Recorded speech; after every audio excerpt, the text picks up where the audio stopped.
Hello and welcome to the 15th episode of Stay Nerdy, my friends.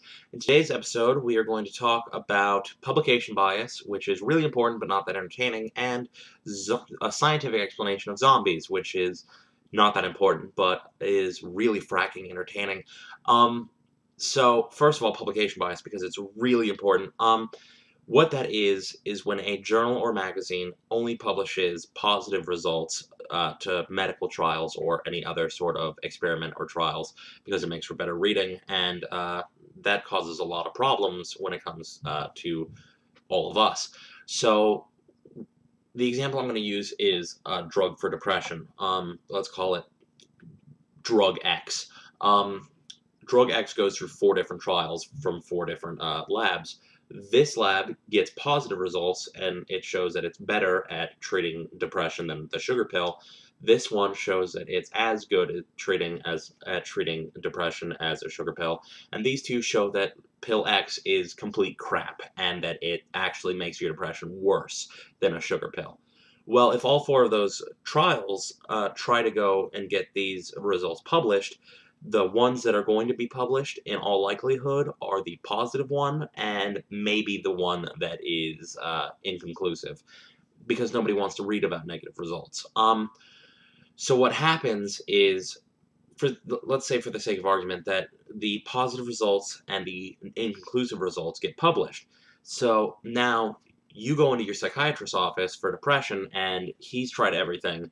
Nothing is working. So he has read about this new wonder drug, Pill X, and he goes and he does as much research as he can, and he can only find these 2 different trials, and the one trial is glowing recommendations. The second one is sort of just like, yeah, it's all right. It's not bad, but it's not good.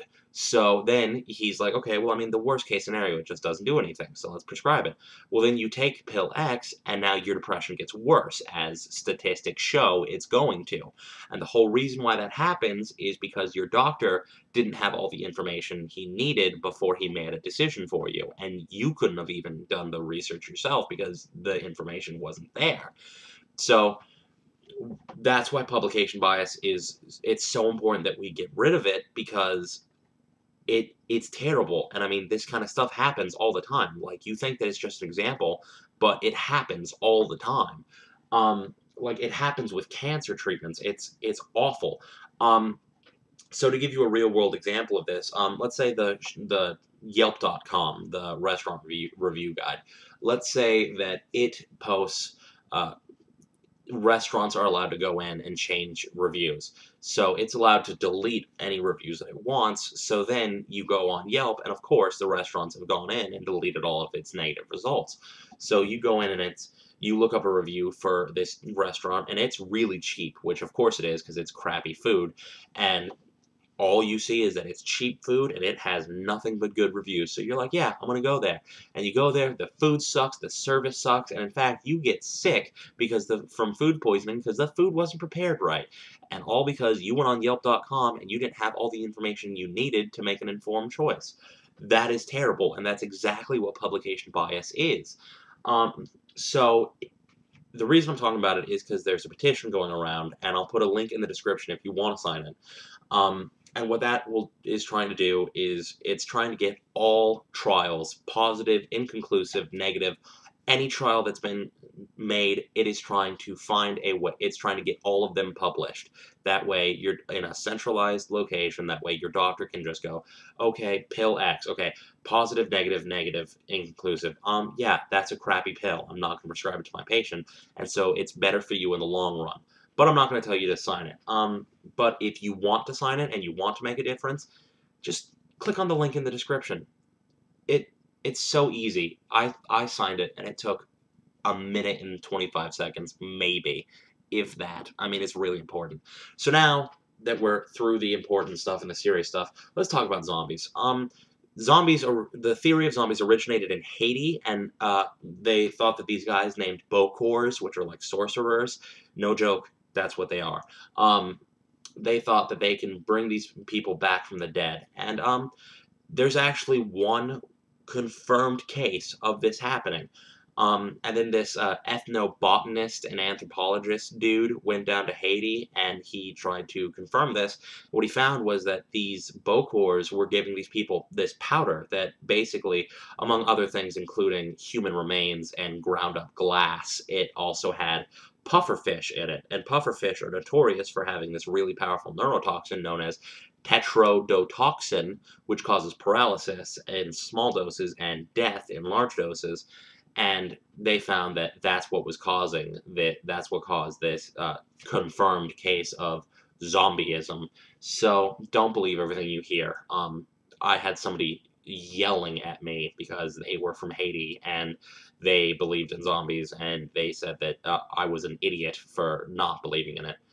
That's their beliefs, but I mean, whatever. The evidence is there.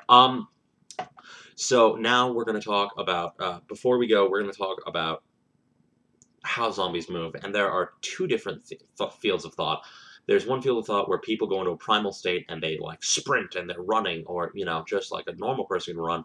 The other one is that these people are just kind of shambling along and just doing their thing. And sort of, on one hand, you have like Walking Dead, where which kind of branches, and some of the zombies can run, some of them are slow.